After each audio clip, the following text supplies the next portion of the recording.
నదీ తీరము దేవాలయము కన్నా పవిత్రము. నదీ తీరమునందు నిలబడి నదీ ప్రవాహము వంక చూసి నమస్కరించి పశ్చాత్తాపమును పొంది స్నానము చెయ్యడము ఉత్తరక్షణ ప్రయోజనాన్ని ఇస్తుంది. అందుకే పరీక్షిత్తు ప్రాయోపవేశం చేస్తే అమ్మా అని పిలిచిన నరు పొమ్మా అని ముక్తి కడకు బుత్తువట, లిమ్మా నీ రూపముతో రమ్మా నాకెదురంగ గంగ రమ్యతరంగా అని పిలిచాడు. ఒక్కసారి వెళ్ళి అమ్మా అంటే చాలట, వీడు మారాడురా జీవితంలో, వీడు మనస్సులో మార్పు చెందాడని భగవంతుడిలా చూడగలిగిన గంగ ఒక రూపంతో పైకి లేస్తుందిట. రమ్మా నాకెదురంగ గంగ రమ్యతరంగా అని పిలిచాడు. ఇప్పటికీ కాశీపట్టణంలో ప్రాణోత్క్రమణం అవుతున్నటువంటి వాళ్ళ దగ్గరికి ఆ కాశీఖండంలో శ్రీనాథుడు అంటాడు, పార్వతీదేవి గబగబా వచ్చి పాలిండ్లు కదలంగ పసిడిపయ్యద వీచు అచలాధిపుని కూర్మి ఆడుబిడ్డ తుత్కారమునరించి తొండంబు ముక్కున శిఖరారావంబు జిలుకు డుంఠి సాకారమై వచ్చి భాగీరథీ గంగ మృదులహస్తము సాచి మేనునివురు ప్రథమోత్తముండు భృంగి భయరక్షణార్థంబు పాలాగ్రమున తీర్చు భసితరేఖ దక్షిణ శృతి మీదుగా ధాత్రి త్రిళ్ళి పెద్ద నిద్రకు మాగన్ను పెట్టువేళ పంచజనులకు తారక బ్రహ్మ విద్య అభవుడుపదేశమురరించునప్పుడు కాశీపట్టణంలో ప్రాణోత్క్రమణం అవుతుంటే సమస్త ప్రాణులకు కూడా పార్వతీదేవి వచ్చి పవిట కొంగుతో విసురుతుందిట. గంగమ్మ గంగానది నుంచి ఒక రూపాన్ని పొంది నడిచి వచ్చి చల్లటి చేతితో నిమురుతుందిట. మహాభారతం మీరు అనుశాసనిక పర్వం చూస్తే ఒకనాడు పరమశివుడు కైలాసంలో కొలువయ్యుండగా సమస్త నదులు కూడా స్త్రీ రూపాన్ని పొంది సభలోకి వెళ్ళి ఆయన్ని సేవించాయి. పార్వతీదేవి కన్నులు మూసినప్పుడే మూడవ కన్ను తెరిచి లోకాలకన్నిటికీ వెలుతురునిచ్చాడు. మహాభారతం చూస్తే కనపడుతుంది, నదులకు అధిష్టాన దేవతలు ఉంటారు. వాళ్ళు మహాత్ములైనటువంటి వాళ్ళకి దర్శనాలు ఇచ్చినటువంటి సందర్భాలు ఉన్నాయి. పశ్చిమ గోదావరి జిల్లాలో తెనాలి పక్కన చెందోలు గ్రామం ఉంది. మహానుభావుడు అంబ ఆయనకి పలికేది, ఎప్పుడు ఇంట్లో గజ్జల చప్పుడు వినపడుతుండేది, బాల తిరుగుతూ ఉండేది. ఆయన పడుకుని నిద్రపోతుంటే కూడా గడప మీద కూర్చుని ఉండేది బాలాదేవి. అంత గొప్ప ఉపాసకుడు. చిట్ట చివర ఆయన శరీరాన్ని దహిస్తుంటే అమ్మవారు ఆయన శరీరంలోంచి పైకి లేస్తే ఆ రోజుల్లో ఫోటోలో పడింది కూడా. అపురూపంగా ఫోటోలు ఇప్పటికీ నా దగ్గర ఉంది కూడా ఫోటో. అంత గొప్పవారు తాడేపల్లి రాఘవనారాయణ శాస్త్రి గారు. ఆయన ఒకసారి కాశీ వెళ్ళి గంగానదిలో స్నానం చేయడానికి దిగితే గంగమ్మ అడిగింది, శాస్త్రి నాకేమిస్తావని అడిగింది.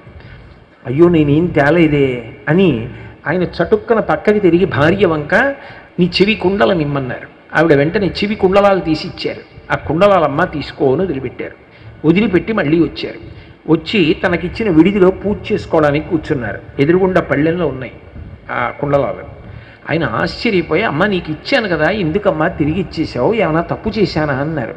శాస్త్రి నువ్వు నా కొడుకువి, నా కోడలి చెవి ఆభరణాలు కదా, అవి ఆమె 5వ తనానికి చిహ్నాలు.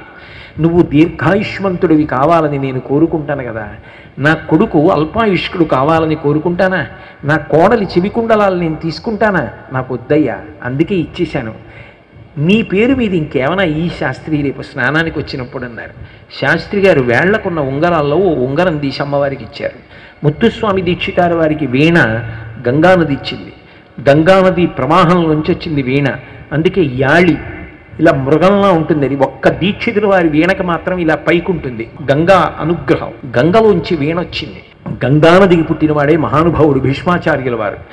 గంగేయుడు అని పేరు భీష్మాచార్యుల వారికి. ద్వైమాతురుడు అని వినాయకుడికి పేరు. సుబ్రహ్మణ్యేశ్వర స్వామి గంగా ప్రవాహంలోంచి వచ్చాడు. శరవణ భవ ఆయన రెల్లు పొదలలోంచి వచ్చాడు. గంగ ఒక్క గంగ ఇన్నని చెప్పను. సరే, నర్మద శర్మద, భగవంతుడికి ఏ శక్తి ఉన్నదో దానిని ఆ ప్రవాహమునందు నిక్షిప్తం చేశాడు. ఓ నర్మదా, నేను ఏ అనుగ్రహం ఇస్తానో నీ యందు స్నానము చేసిన వారికి నువ్వు ఆ అనుగ్రహాన్ని ఇయ్యి. నీ ఒడ్డుకొచ్చి భక్తితో నీ యందు మునక వేసినటువంటి వారికి వారి పాపమును తొలగించి వారు ఏ అవసరం తీరక దుఃఖపడుతున్నాడో ఆ అవసరాన్ని ఇచ్చేసి. ఒకడు కొడుకు లేక ఏడుస్తున్నాడు, ఏదో తప్పు చేసి ఉంటాను అందుకే ఈ దుఃఖం, అమ్మ నా తప్పు మన్నించి నాకు కొడుకుని అమ్మ అని స్నానం చేశాడు. శర్మద శుభాలిస్తూ. శర్మద అంతేకాదు, నర్మదా జలములకు ఒక శక్తి ఉన్నది అన్నారు. ఏమిటది అంటే యమదండక్షత వర్మద. యమధర్మరాజు గారి యొక్క పాశములు చిట్ట చివర వేస్తాడు.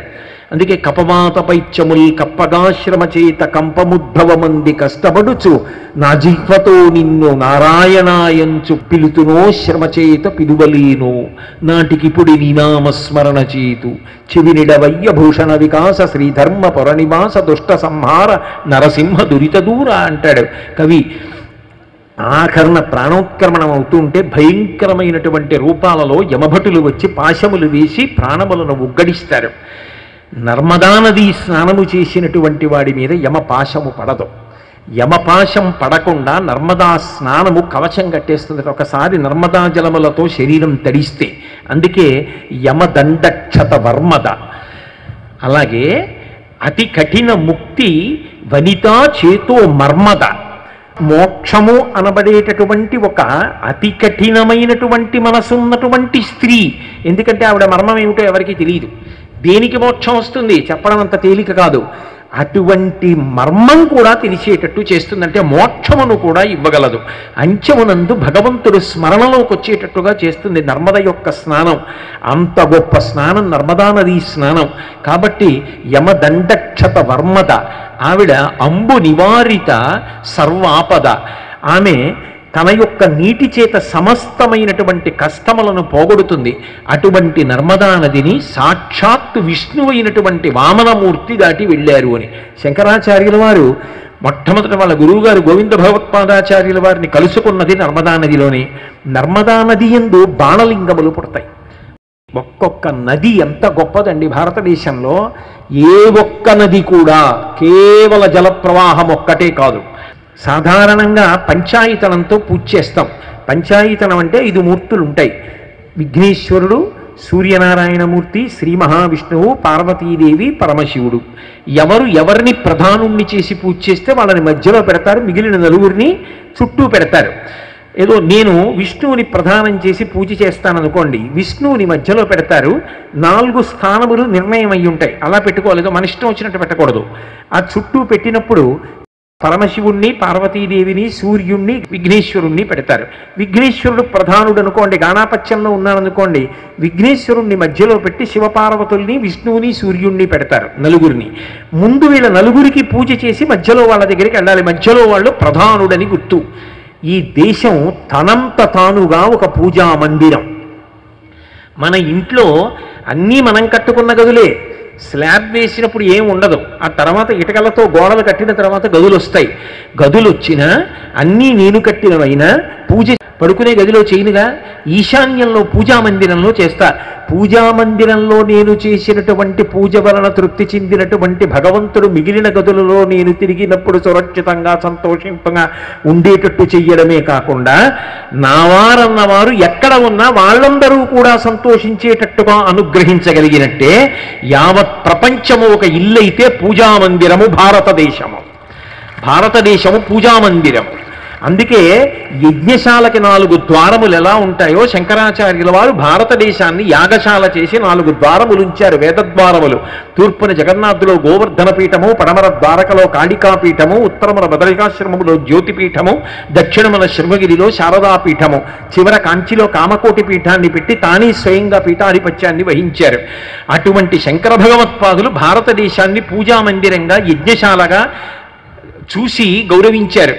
అటువంటి భారతదేశంలో మధ్యలో ఎవరు ఉండి పూజలు అందుకుంటున్నారు అంటే మొత్తం భారతదేశం పూజా మందిరం అయితే ఎక్కువగా పూజలు అందుకునేవాడు కొన్ని కోట్ల కోట్ల కోట్ల మందికి ప్రధానుడెవరు ఈ దేశంలో అంటే మధ్యలో ప్రవహించేటటువంటి నది నర్మదా నది. అందుకే నర్మదా నదిలోంచి బాణలింగములు పుడతాయి. బాణం అంటారు, మీరు ఎప్పుడైనా చూశారో లేదో నాకు తెలియదు, నల్లగా ఉంటుంది, ఇంత చిన్న లింగం ఉంటుంది. బాణం అని చెప్పి సాలగ్రామం కూడా తెచ్చుకుంటూ ఉంటారు. అవి ఎక్కడ పుడతాయి అంటే నర్మదా నదీ జలముల యొక్క ఒరిపిడికి బాణములు పుడతాయి. ఎన్ని కోట్ల బాణాలు వస్తూ ఉంటాయో. ఆ బాణముల ఉత్పత్తి స్థానము నర్మదా నదీ పరివాహక ప్రాంతము. అంటే భగవంతుని యొక్క పూజా మందిరమైన భారతదేశంలో భారతదేశ మధ్యంలో ప్రవహిస్తున్నటువంటి నర్మదలో బాణలింగములు పుట్టి నీటి చేత ఎప్పుడూ అభిషిక్తమైపోతూ ఉంటాయి. అంటే శివప్రధానమైనటువంటి భూమి భారతదేశము అని చెప్పకుండా చెప్పేది ఏది అంటే నర్మదా నది. అంతంత గొప్ప గొప్ప నదులు. అలాగే యమునా నది ఉందనుకోండి, పరమాద్భుతమైనటువంటి నది. సాక్షాత్తు సూర్య భగవానుడి యొక్క కుమార్తె. సూర్యుడికి ఒక కొడుకు, ఒక కూతురు. కొడుకు యమధర్మరాజు, కూతురు యమున. ఇద్దరికీ ఒకటే లక్షణం. ఆ ముందుకు వెళ్ళిపోతున్నటువంటి కాలంలో ఏ జీవి ఎప్పుడు పడిపోవాలో అప్పుడు ఖచ్చితంగా పడిపోయేటట్టు చూస్తాడు యమధర్మరాజు గారు. సూర్యుడు వెనక్కి తిరిగి చూడకుండా కాలము నిర్వచనం చేస్తూ ముందుకు వెళ్ళిపోతూ ఉంటాడు. యమున వెనక్కి తిరగదు. గంగ కాశీపట్టణం దగ్గర దక్షిణం వరకు వచ్చి ఉత్తరానికి తిరుగుతుంది. అందుకని కాశీ గంగా అని గౌరవిస్తారు. నది ఉందనుకోండి, పరమాద్భుతమైనటువంటి నది. సాక్షాత్తు సూర్య భగవానుడి యొక్క కుమార్తె. సూర్యుడికి ఒక కొడుకు, ఒక కూతురు. కొడుకు యమధర్మరాజు, కూతురు యమున. ఇద్దరికీ ఒకటే లక్షణం.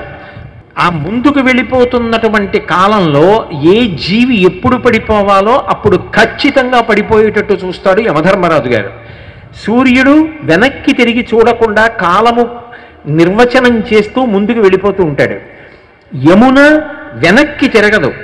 గంగ కాశీపట్టణం దగ్గర దక్షిణం వరకు వచ్చి ఉత్తరానికి తిరుగుతుంది. అందుకని కాశీ గంగా అని గౌరవిస్తారు. మనిషి ఎన్ని కోట్ల జన్మలెత్తినా కాలంలో దక్షిణానికే ప్రయాణం. దక్షిణాన శ్మశానం ఉంటుంది. చిట్ట చివరి ప్రయాణం ఎక్కడికి అంటే దక్షిణానికి. పెద్దవాడు అయిపోతున్నాడు అంటే కాలంలో ఎక్కడికి వెళ్ళిపోతాడు? శరీరం పడిపోయిన తర్వాత దక్షిణానికి వెళ్ళిపోతాడు, శ్మశానానికి. కానీ గంగ ఉత్తరాన పుట్టి దక్షిణానికి ప్రవహిస్తూ కాశీ దగ్గరికి వచ్చాక మళ్ళీ ఉత్తరానికి తిరుగుతుంది. ఇన్ని జన్మలో ఎత్తి ఎత్తి ఎత్తి ఎత్తి ఎత్తి ఎత్తి ఇలా తిరగడమేనా నా పని? పునరపి జననం పునరపి మరణం పునరపి జననీ జఠరే చైనం దిహ సంసారే బహుదుస్తారే కృపజాపారే పాహిమురారే. ఎప్పటికి నేను భగవంతుడి వంక చూస్తానని చెప్పి అలమటించి ఉత్తర దిక్కుకి ఎప్పుడు తిరిగాడో అప్పుడు ఉత్తరాన మృత్యుంజయుడైన పరమేశ్వరుడు కూర్చుని ఉంటాడు. ఆ జన్మలో మార్పు వచ్చింది అని గుర్తు. ఇక పునర్జన్మలు తగ్గిపోతున్నాయని గుర్తు. ఉత్తరానికి కాశీలో తిరిగింది గంగ, అందుకని కాశీ గంగా అంటారు. యమున వెనక్కి తిరగదు, తిరగకుండా వెడుతుంది. సూర్యుడు వెనక్కి తిరగడు, వెళ్ళిపోతాడు. యముడు వెనక్కి చూడడు, కాలమునందు పడగొడతాడు. కాలము వెనక్కి చూడదు, ముందుకెడుతుంది. యమున వెనక్కి తిరగదు, ముందుకెడుతుంది. ఆ సూర్య కుటుంబానికి ఉన్న లక్షణం. కొడుకు కూతురు ఆయన కూడా ఒకలాగే ప్రవర్తిస్తారు. అలా ప్రవర్తించేటటువంటి యమున తండ్రి గారి పోలిక. నల్లటి నీళ్లతో ఉంటుంది. నల్లటి నీళ్లతో ఉండేటటువంటి యమునా ప్రవాహం ఏదైతే ఉందో అది పరమ పవిత్రం. ఎందుకని అంటే ఆ యమునా తీరంలోనే కృష్ణ భగవానుడి యొక్క అవతారం వచ్చింది. అది పరిపూర్ణావతారం. పరిపూర్ణావతారం అంటే మిగిలిన అవతారములన్నిటి యొక్క తేజస్సుని ఏ అవతారం తనలోకి తీసేసుకోగలదో ఆ అవతారాన్ని పరిపూర్ణావతారం అంటారు. జలధర దేహు నాజాను చతుర్బాహు సరసీరుహక్షు విశాలవక్షు జారు గదా శంఖ చక్ర పద్మ విలాసు కంఠ కౌస్తుభమణి కాంతిభాను కమనీయ కటిసూత్ర కంకణ కేయూర శ్రీవత్సలంచనంచిత విహారు మరుకుండల ప్రభాయుత కుంతలలాటు వైఢూర్య మణిగణ వరకిరీటు బాలు పూర్ణిందు రుచిజాలు భక్త లోకపాలు సుగుణాల వాలు కృపా విశాలు చూచి తిలకించి పులకించి చోద్యమంది ఉబ్బి చెలరేగి వసుదేవుడు ఉత్సహించే అంటారు పోతన గారు భాగవతంలో. అలా పరిపూర్ణావతారమైన కృష్ణావతారం అక్కడే ఆ యమునా నది ఒడ్డున ఉన్నటువంటి మధురా నగరంలోనే ఆవిర్భవించాడు. అటువంటి పరమాత్మని తల మీద పెట్టుకుని వసుదేవుడు బయలుదేరగానే ఆశౌరికి తెరవసగెను ప్రకాశోద్దత తుంగ భంగ కలిత ధరా సాకాశయుగు యమున మును సీతేశునకు పయోధిత్రోవ ఇచ్చిన భంగిన్ అన్నారు. ఒకప్పుడు రామచంద్రమూర్తికి సముద్రం ఎలా చోటిచ్చేసిందో సేతువు కట్టడానికి, అలా కృష్ణుణ్ణి తల మీద పెట్టుకుని వెడుతున్నప్పుడు మాత్రం యమున చోటిచ్చింది వసుదేవుడికి. అంటే యమున కాలం ముందుకెళ్ళిపోతూ ఉంటుంది. కాలంలో పుడుతూ ఉంటాం, చస్తూ ఉంటాం, పుడుతూ ఉంటాం, చస్తూ ఉంటాం. కాలము దారిచ్చేస్తుంది. అంటే ఇక పుట్టవలసిన అవసరం ఉండదు. ఎప్పుడు భగవంతుణ్ణి తల మీద ధరించిన వాడెవడున్నాడో, మనసులో భగవంతుణ్ణి నిరంతరము స్మరించేటటువంటి అలవాటు ఉన్నవాడెవడున్నాడో, అది ఏ కారణం చేత కానివ్వండి, కామోత్కంఠత గోపికల్ భజమునన్ కంసుండు వైరక్రియా సామగ్రించి పాలముఖ్య నృపతుల్ సంబంధులై వృష్ణున్ ప్రేమన్ మేనలు భక్తి మేము ఇది చక్రింకంటి మిట్లైన నుద్ధామధ్యాన గరిష్ఠులైన హరిచందన్ వచ్చు భక్తీశ్వర అంటాడు నారదుడు ధర్మరాజు గారితో ఆయనతో మాట్లాడుతూ, ఏ కారణానికైనా ఎప్పుడూ భగవంతుడి గురించి మనసులో స్మరించేటటువంటి అలవాటు ఉన్నవాడు ఎవరున్నాడో వాడు కాలమును దాటేస్తాడు. యమున దారిచ్చేస్తుంది. అంత గొప్ప నది యమునా నది. అటువంటి యమునా నది రాసక్రీడకి పెట్టింది పేరు. రాసక్రీడ అంటే చాలామంది తెలియక ఏదో కృష్ణుడు అనేక మంది గోపకాంతలతో కలిసి విహరించిన భూమి అనుకుంటారు. మీరు రాసక్రీడ బాగా చదివితే మీకు ఒకటి విషయం బాగా అర్థం అవుతుంది. వాళ్ళు అడిగినది భౌతికమైనటువంటి సుఖాన్ని కాదు. నువ్వు నీ పాదములను మా శిరస్సుల మీద ఉంచు అని అడిగారు. రాసక్రీడ భగవంతుడు ఎవరో గోపికలతో చేస్తాడు అన్న మాటకు అర్థం ఏమిటంటే, మనందరినీ కూడా స్త్రీలు అని పరిగణిస్తారు వేదాంతంలో. బాహ్యంలో నేను నా భార్యకి భర్తనైనా వేదాంతంలో మాత్రం నేను స్త్రీని. ఎందుకని అంటే నేను కూడా పొందవలసిన వాడు ఒకడు ఉన్నాడు. ఎవరు నేను పొందవలసిన వాడు? వాడు నాకు పతి. భగవంతుణ్ణి పొందాలి. మనందరికీ పతి గతి ఎవరు? వాడు. పతిం విశ్వస్యాత్మేశ్వరగుం శాశ్వతగుం శివమచ్యుతం. ఆ పతి అయినటువంటి వాడు పరమేశ్వరుడు. ఆ పరమేశ్వరుణ్ణి సమస్త జీవులు కూడా పొందాలి.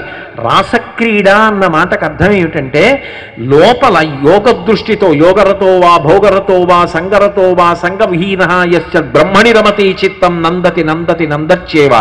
చెరుకు కర్రని తీసుకెళ్లి కత్తితో నరకండి, కత్తి తీయగా ఉంటుంది. మరలో పెట్టి తిప్పండి, నలిగిపోయిన మరంత తీయటి రసాన్ని కారుస్తుంది.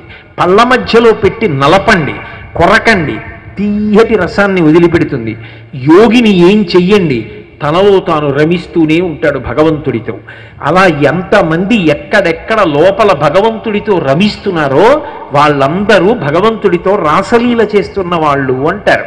అంతేకాని రాసలీల అంటే ఏదో ఆయన సృష్టించినటువంటి లోకంలో ఆయనకి స్త్రీలు తక్కువైనట్టు ఎక్కడికో వెళ్ళి అందరినీ పట్టుకొచ్చి వాళ్ళతో ఆడుకున్నాడని అర్థం చెప్పడం పరమ అన్యాయమైనటువంటి విషయం. కాబట్టి అటువంటి రాసక్రీడ యమునా నది ఒడ్డున చేశాడు. యమునా నది ఒడ్డున ఎందుకు చేయాలి, మిగిలిన నదుల ఒడ్డున చేయకూడదా అంటే, యమున కాల ప్రవాహము. ఎవడు నాతో ఇలా లోపల భోగం అనుభవిస్తున్నాడో, లోపల నన్ను దర్శిస్తున్నాడో, ఆ తల్లి లేదా తండ్రి భగవంతుడికి నిజానికి లింగభేదం ఎక్కడుంటుంది? స్త్రీ పురుష నపుంసక మూర్తియును కాక, తిర్య కమర నరాది మూర్తియును కాక, కర్మ గుణభేద సభసత్ప్రకాశి కాక, వెనుక నన్నియుతానగు విభుతలంతు అంటారు. భగవంతుడు స్త్రీ కాదు, పురుషుడు కాదు, నపుంసకుడు కాదు. మీరు ఏ పేరు పెట్టి పిలవండి, పలకడం మాత్రం భగవంతుని యొక్క లక్షణం. అది మీరు ఏ కారణం చేత ఏ రూపంగా లోపల స్మరించినా రక్షించడం ఒక్కటే ఆయన లక్షణం. అందుకే గజేంద్ర మోక్షంలో గజేంద్రుడు ఏ పేరు పెట్టి పిలిచాడు? ఈ పేరుతో రావాలి అని చెప్పి ఎవ్వరినీ ఆయన పిలవలేదు. ఎవ్వని చేజనించు జగమెవ్వని లోపల నుండి లీనమయ్యవ్వని ఎందుడిందు పరమేశ్వరుడెవ్వడు, మూలకారణంబెవ్వడనాది మధ్యలుడెవ్వడు, సర్వము తానయైన వాడెవ్వడు, వాని ఆత్మభూ ఈశ్వరునే శరణంబు వేడెదన్నన్నాడు. నమో నమస్తే కిల కారణాయ నిష్కారణాయ అద్భుత కారణాయ సర్వాగమన్నాయ మహర్ణవాయ నమోపవర్గాయ పరాయణాయ అన్నారు వ్యాసుల వారు. యథాతథంగా పోతన గారు అనువాదం చేశారు. చిట్ట చివరికి పిలిచినప్పుడు కూడా ఏదో ప్రహ్లాదుడికి వచ్చినట్టు నువ్వు అక్కడి నుంచి ఇలా వచ్చేస్తే నేను ఒప్పుకోను, నువ్వు వచ్చినప్పుడు నేను ఎంత ఆర్తితో శరణాగతి చేసి పిలుస్తున్నానో నువ్వు కూడా అంత కష్టపడి రావాలన్నాడు. మొరగుల మొరలు ఎరుంగుచు తన్ను మొరగువాడు అన్నాడు. నేను ఎంత ఆర్తితో పిలిచానో నువ్వు అంత ఆర్తితో రావాలన్నాడు.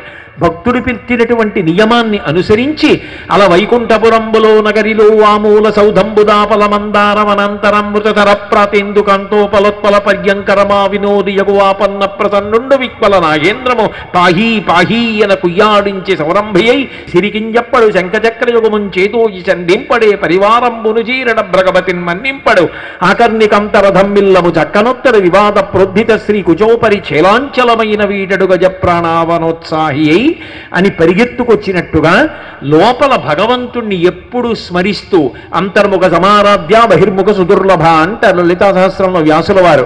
అమ్మవారనండి అయ్యవారనండి, లోపల ఎప్పుడు భగవంతుని యొక్క గుణములను తలుచుకు ఆనందపడిపోతూ, లేదా భగవంతుని యొక్క కథలు, భగవంతుని యొక్క పాటలు, భగవంతుని యొక్క నామములు, భగవంతుని యొక్క గుణములు విన్న కారణం చేత ఒక బిందెని తీసుకెళ్లి పంపు కింద పెట్టినప్పుడు పంపులోని నీళ్లన్నీ నీళ్ళన్నీ వచ్చి బిందెలో పడితే బిందె నిండిపోయిన తరువాత ఇక నీరు పట్టలేక నిండిపోయిన బిందె అంచుల వెంట నీళ్లు కారిపోయినట్టు భగవంతుని యొక్క గుణములను లోపల తలుచుకుని పొందినటువంటి ఆనందం ఇక లోపల పట్టక పైకి వాక్కుల ద్వారా ప్రవహించిన లోపల నుంచి ఆనంద తరంగములుగా ప్రవహించి అంబుజోదర దివ్యపాదార వింద చింతనామృతపాల విశేషమత్త చిత్తమే రీతి ఇతర విషయంబు చేరనేర్చు వినుత గుణశీల మాటలు వేయునేలా అని ప్రహ్లాదుడు చెప్పినట్టుగా లోపల భగవంతుడితో ఎప్పుడు ఆనందపడిపోయేటటువంటి వ్యక్తి ఎవడున్నాడో వాడు రాసలీల చేస్తున్నవాడు.